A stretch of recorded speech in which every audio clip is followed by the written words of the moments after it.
আমার নবীকে কিয়ামত পর্যন্ত কেউ দেখতে পারবে না।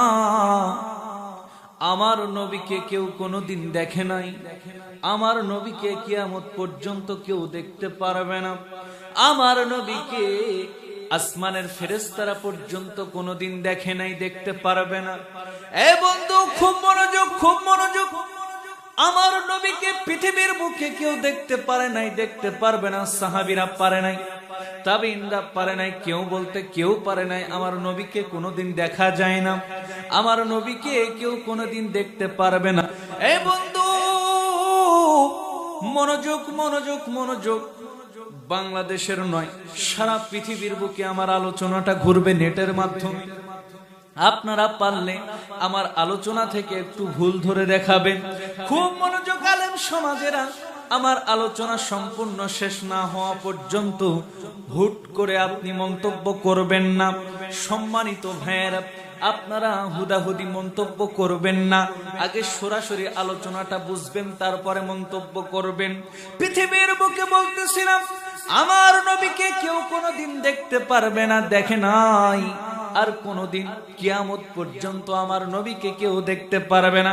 সাহাবীরা পারে নাই, আল্লাহর ফেরেশতারা পর্যন্ত আমার নবীকে দেখতে পারে নাই, আর পারবে না। এ বন্ধু, খুব মনোযোগ। শায়েখ আল্লামা আব্দুল হক মুহাদ্দিস দেহলভী রহমাতুল্লাহ আলাইহি, তিনি কিতাবের মধ্যে অতি চমৎকার ভাষায় উল্লেখ করেছেন। খুব মনোযোগ বন্ধু, আলোচনাটা একটু মন দিয়ে শুনবেন। মুহাদ্দিস আব্দুল হক দেহলভী রহমাতুল্লাহ আলাইহি তিনি কিতাবের মধ্যে উল্লেখ করেছেন, আমার নবী রহমাতুল্লিল আলামিন রাস্তা দিয়ে হাঁটতেছেন, হাঁটতেছেন, সাথে আছেন হযরতে আবু বকর সিদ্দিক। বলেন সুবহানাল্লাহ। আবু বকর সিদ্দিক আমার নবীর সাথে সাথে হাঁটতেছেন, আমার নবীর সামনে সামনে হাঁটতেছেন। আবু বকর সিদ্দিক নবীর পিছনে পিছনে হাঁটতেছেন। আমার নবী রহমাতুল্লিল আলামিন একটু পিছন দিকে তাকায় দেখতেছে, আবু বকর সোজা সোজি হাঁটে না, রাস্তার একবার ডান সাইডে যায়, আরেকবার বাম সাইডে যায়, একবার ডান সাইডে যায়, আরেকবার বাম সাইডে যায়। এ বন্ধু, গভীর মনোযোগ, গভীর মনোযোগ। আমার নবী ডাক দিয়া বলতেছে, ও আবু বকর, তুমি কেন একবার রাস্তার ডান সাইডে যায়, আবার বাম সাইডে যাও? আবু বকর ডাক দিয়া বলতেছে, ইয়া রাসূলুল্লাহ, ইয়া হাবিবাল্লাহ, নবী গো, এই পৃথিবীর বুকে আপনি হলেন সবচাইতে দামি মানুষ, আপনি হলেন সবচাইতে সুন্দর মানুষ। ও নবী গো, আমি আবু বকর আপনার নুরানি কদম মোবারক যে এখানে পড়তেছে, আমি আবু বকর যদি সেই জায়গায় পা দিয়ে হাঁটি, ইয়া রাসূলুল্লাহ, ইয়া হাবিবাল্লাহ, নবী গো, আমি আবু বকর বড় বিয়াদবি হয়ে যাবে গো নবী, এই জন্য আমি ঘুরে ঘুরে ঘুরে ঘুরে হাঁটতেছি। আল্লাহ নবী ডাক দিয়ে বলতেছে, আবু বকর, তুমি যে আমাকে সম্মান করেছো, আমি রাসূল তোমার প্রতি বড় খুশি হয়ে গেলাম। সুবহানাল্লাহ। বন্ধুরা রে আমার, আমার আল্লাহর নবী আবারও ডাক দিয়ে বলতেছে, ও আবু বকর, শুধু আমি খুশি হই নাই যে আল্লাহ রাব্বুল আলামিন আমি নবীকে সৃষ্টি করেছে, ওই আল্লাহ তোমার প্রতি বড় খুশি হয়ে গেছে। যখন আল্লাহর নবী আবার আবু বকর সিদ্দিক রাদিয়াল্লাহু তাআলা আনহু আবার যখন হাঁটা শুরু করলেন, হাঁটতে হাঁটতে যখন আরেকটু সামনে আগাইলেন, সামনে দেখা হলো আবু জেহেল। আবু জেহেলের সাথে দেখা। আবু জেহেল তো বুঝি বাবা খুব ভালো মানুষ। No no no, Abu Jahl ভালো মানুষ না। আবু জেহেল আমার নবী রাহমাতুল্লিল আলামিনকে দেখে ডাক দিয়ে বলতেছে, ইয়া মুহাম্মদ ইবনে আব্দুল্লাহ, বাশারুম মিসলুনা আনতা কুরসিয়্যু। যারা হাজী আছেন, হজ করেছেন, আপনারা দেখবেন আবু জেহেলের বাড়ি আর নবীর বাড়ি 100 হাত দূরত্ব, 100 গজ দূরত্বর মধ্যে কিন্তু দুইটা বাড়ি। আবু জেহেল বলতেছে, ইয়া মুহাম্মদ ইবনে বাশারুম মিসলুনা আনতা কুরসিয়্যু, পৃথিবীর বুকে তুমি কোন নবী টবি কিছু না, তুমি সাধারণ আমাদের মতন একজন মানুষ। নাউজুবিল্লাহ, তুমি সাধারণ আমাদের মতন একজন মানুষ। আনতা কুরসিয়্যু, এবং তুমি পৃথিবীর মধ্যে সবচাইতে দেখতে বড় কুৎসিত খারাপ মানুষ, দেখতে অসুন্দর মানুষ। আমার নবী কথা শোনা মাত্রই ডাক দিয়ে বলতেছে, চাচা যান,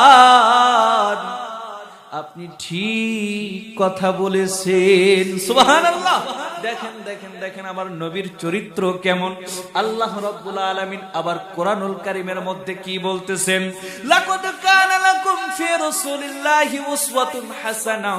পৃথিবীর মধ্যে সবচাইতে উত্তম চরিত্র হলো আমার নবীর, পৃথিবীর মধ্যে সবচাইতে উত্তম মানুষ হলো আমার নবী, পৃথিবীর মধ্যে সবচাইতে উত্তম নবীদের মধ্যে সেরা হলেন আমার নবী। খুব মনোযোগ বন্ধু। হযরতে আবু বকর সিদ্দিক মনটা বড় মলিন করে ফেললেন, মনটা বড় খারাপ হয়ে গেল। আবু বকর সিদ্দিক ডাক দিয়ে বলতেছে, ইয়া রাসূলুল্লাহ, ইয়া হাবিবাল্লাহ, নবী গো, পৃথিবীর বুকে নয়, আরশ কুরসি লৌহ কলম তামাম পৃথিবীর বুকে আপনি নবী সবচাইতে সুন্দর। দাদা সারা থেকে লামাকাম পর্যন্ত নবী আপনার মতো সুন্দর আর জগতের মধ্যে কেউ হতে পারে না। সুবহানাল্লাহ। আমার নবী ডাক দিয়ে বলতেছে, আবু বকর, তুমি ঠিক কথা বলেছো। খুব মনোযোগ বন্ধু।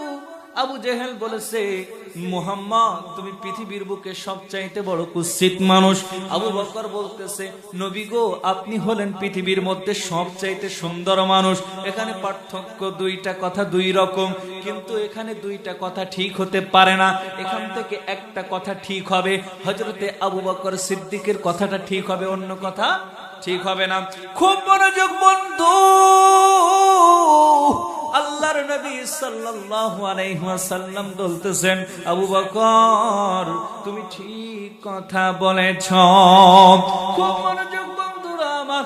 বলতেছিলাম, আমার আল্লাহর নবীকে পৃথিবীর কেউ কোনোদিন দেখতে পারে নাই, কোন সাহাবীও দেখতে পারবে না, কোন সাহাবীরাও দেখে নাই, এমনকি আসমানের ফেরেশতা পর্যন্ত আমার নবীকে দেখে নাই, আর কিয়ামত পর্যন্ত দেখতে পারবে না। আমার নবী যখন দুনিয়ার বুক থেকে মিরাজ করার জন্য জিবরাইল আলাইহিস সালাতু ওয়াস সালাম আসমান থেকে নেমে আসলেন আমার নবীকে রিসিভ করার জন্য, মেরাজে নিয়ে যাওয়ার জন্য। মেরাজে যাওয়ার জন্য যখন আল্লাহর নবীকে বুরাকে সওয়ার করে বাইতুল মুকাদ্দাস থেকে এমনি ভাবে 7 আসমান 7 জমিন পাড়ি দিয়ে, হাজার হাজার আলোক রশ্মি পাড়ি দিয়ে, হাজার হাজার আসমান, হাজার হাজার হাজার হাজার আলোক রশ্মিকে পাড়ি দিয়ে, 7 আসমান 7 জমিন পাড়ি দিয়ে যখন সিদরাতুল মুনতাহার মধ্যে পৌঁছায় গেলেন, পৌঁছায় যা জিবরাইল আলাইহিস সালাতু ওয়াস সালাম নবীকে ডাক দিয়ে বলতেছে, अगर अक्सर मुई बरतर फरम फुरेगी तजल्ली बसूजद फरम, अगर अक्सर मुई बरतर फरम फुरेगी तजल्ली बसूजद फरम। ओ नबी गो, আমি জিবরাইল আপনাকে এত দূর পর্যন্ত এনেছি, এখান থেকে আর এক চুল পরিমাণ সামনে যাওয়ার ক্ষমতা নবী আমার নয়। আল্লাহর নবী ডাক দিয়ে বলতেছে, জিবরাইল, তুমি কেন আর এক চুল পরিমাণ সামনে যেতে পারবা না? জিবরাইল ডাক দিয়ে বলতেছি, अगर अक्सर मुई बरतर फरम फुरेगी तजल्ली बसूजद फरम, আর এক চুল পরিমাণ সামনে যদি আমি জিবরাইল আগাই, আমার সমস্ত 70,000 পাখাগুলো পুড়ে ছাই হয়ে যাবে। সুবহানাল্লাহ। বন্ধুরা রে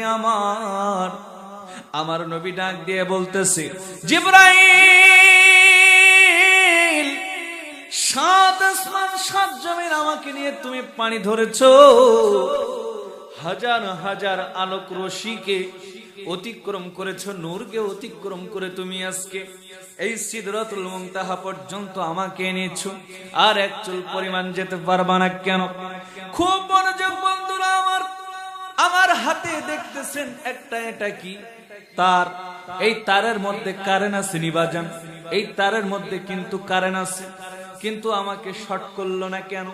কারণ এই তারের উপরে একটা কভার পরানো আছে। কি পরানো আছে? কভার পরানো আছে। এই কভার পরানোর কারণে আমাকে কিন্তু শর্ট করতেছে না, না হলে কিন্তু আমি শর্ট করে মারা যেতাম। খুব মনোযোগ। জিবরাইল আলাইহিস সালাতু ওয়াস সালাম ডাক দিয়ে বলতেছে, বসুরে মোহাম্মদ ফুরেগা খুদা, তাজাল্লিসু আমদ মোহাম্মদ কুজা। সুবহানাল্লাহ। বসুরে মোহাম্মদ ফুরেগি খুদা, তাজাল্লিসু আমদ মোহাম্মদ কুজা। জিবরাইল আলাইহিস সালাতু ওয়াস সালাম ডাক দিয়ে বলতেছে, নবী গো, আপনি যখন দুনিয়ার বুকে ছিলেন, আপনি মানব রূপের কভার পরিধান করেছিলেন। ও নবী গো, আপনি যখন এই কভারকে ফেলবেন খুলিয়া, আপনার নূর আর আল্লাহ পাকের নূর হয়ে যাবে একত্রিত হয়ে, এমন একটা নূরের তাজাল্লি সৃষ্টি হবে, আমি জিবরাইল ওই নূরের তাজাল্লিতে পুড়ে ছারখার হয়ে যাব। এই জন্য বন্ধুরা আমার, পৃথিবীর বুকে কোনদিন আমার নবীকে কেউ দেখতে পারে নাই, আর পারবে না। খুব মনোযোগ। আল্লাহর নবী সাল্লাল্লাহু আলাইহি ওয়াসাল্লাম কিতাবে জালালাইন শরীফের মধ্যে আল্লামা সুয়ুতী রাহমাতুল্লাহ আলাইহি তিনি বলেন, জালালউদ্দিন সুয়ুতী রাহমাতুল্লাহ আলাইহি তিনি বলেন, আমি দয়াল নবীকে ৭৩ থেকে ৭৫ বার স্বপ্নের মধ্যে দেখেছি, এরপরেও আমার কলিজার মধ্যে পিপাসা মিটে নাই, আমার মন চায় আমি নবীকে আর একটু দেখতাম। এ বন্ধু, গভীর মনোযোগ, গভীর মনোযোগ। আল্লামা জালালউদ্দিন সুয়ুতী রাহমাতুল্লাহ আলাইহি তিনি বলেন, কামিসলুস সামায়ে, জিবরাইলের পাখা কেমন জানোনি? কামিসলুস সামায়ে, আসমান যেমন তেমন জিবরাইলের পাখা তার চেয়ে দ্বিগুণ বড়। এত ৭০,০০০ পাখা গুলো নূরের তাজাল্লিতে পুড়ে ছারখার হয়ে যাবে। এই জন্য জিবরাইল বলতেছে, নবী গো, আমার পক্ষে এক চুল পরিমাণ সামনে যাওয়া সম্ভব না। খুব মনোযোগ বন্ধু। আল্লাহর নবী সাল্লাল্লাহু আলাইহি ওয়াসাল্লাম আল্লাহর কসম করে বলতেছেন, আমি নবী আমার কসম করে বলতেছি, আল্লাহর কসম করে বলতেছি, আল্লাযী বাসানি লাম ইয়ালাম বিল হাক্কি হাকিকাতান গায়রা রাব্বিক। আমি নবী কে? আমি নবী কেমন? আমি নবী কে? আমি নবী কেমন? একমাত্র আমার আল্লাহ ছাড়া জগতের মধ্যে আর কেউ জানে না।